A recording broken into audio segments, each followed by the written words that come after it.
తెలుగు రాష్ట్రాల్లో చంద్రగ్రహణం కారణంగా అన్ని ఆలయాలు మూసివేయనున్నారు. కానీ శ్రీకాళహస్తి ఆలయం తలుపులు మాత్రం తెరిచే ఉండనున్నాయి. ఏ గ్రహణం వచ్చినా శ్రీకాళహస్తి ఆలయాన్ని మాత్రం యథావిధిగా తెరిచే ఉంచుతారు. దక్షిణ కైలాసంగా ఈ ఆలయం ప్రసిద్ధి చెందింది. వాయులింగేశ్వర క్షేత్రంగా కూడా ఈ ఆలయాన్ని పిలుస్తారు. అందుకే ఏ గ్రహణం సమయంలోనైనా ఆలయాన్ని తెరిచే ఉంచుతారు.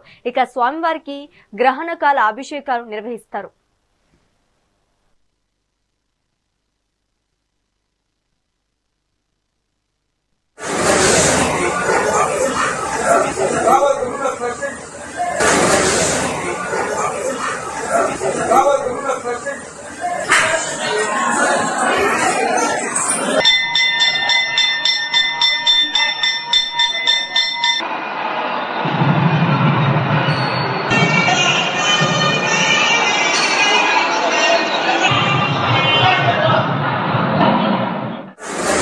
शिवाय कैलासवासी भगवान श्रीकालहस्तीश्वर स्वाहा करोति नित्य कल्याणं करुणावर्णालयः श्री ज्ञानप्रसूनाम्बा समेत श्रीकालहस्तीश्वर स्वामिने नमः।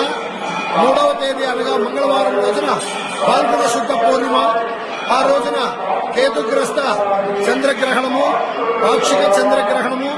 ఈ చంద్రగ్రహణము సందర్భంగా కూడా భారతదేశంలో ఉన్న దేవాలయాలన్నీ కూడా గ్రహణ కాల సమయంలో మూసివేయబడతాయి.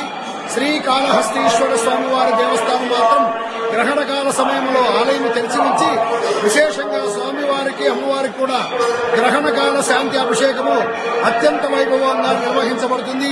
ఈ గ్రహణకాల సమయము సాయంత్రం 3:20 నుండి కూడా ప్రారంభమయ్యి 6:47 వరకు కూడా గ్రహణకాల సమయం ఉంటుంది. కావున భక్తులందరూ కూడా ఈ గ్రహణకాల సమయంలో కూడా ఏమీ భుజించకుండా ఉండి శ్రీ స్వామి అమ్మవారు దర్శించుకొని గ్రహణకాల సమయంలో స్వామి అమ్మవారికి జరుగు గ్రహణకాల శాంతి అభిషేకం దర్శించుకొని స్వామి అమ్మవారి యొక్క అనుగ్రహము పొందవలసినదిగా కోరుచున్నాము. ఓం నమః.